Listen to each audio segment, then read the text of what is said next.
شروع اللہ کا نام لے کر جو بڑا مہربان نہایت رحم والا ہے۔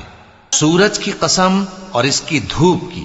اور چاند کی جب وہ اس کے پیچھے چلے، اور دن کی جب وہ اسے روشن کر دے، اور رات کی جب وہ اسے چھپا لے، اور آسمان کی اور اس ذات کی جس نے اسے بنایا، اور زمین کی اور اس ذات کی جس نے اسے پھیلایا، اور نفس انسانی کی اور اس کی جس نے اسے درست کر کے بنایا۔ پھر اس کو بدکاری سے بچنے اور پرہیزگار بننے کی سمجھ دی کہ جس نے اپنے نفس کو پاک رکھا وہ مراد کو پہنچا، اور جس نے اسے خاک میں ملایا وہ نامراد رہا۔ قوم سمود نے اپنی سرکشی کے سبب پیغمبر کو جھٹلایا۔ جب ان میں سے ایک نہایت بدبخت اٹھا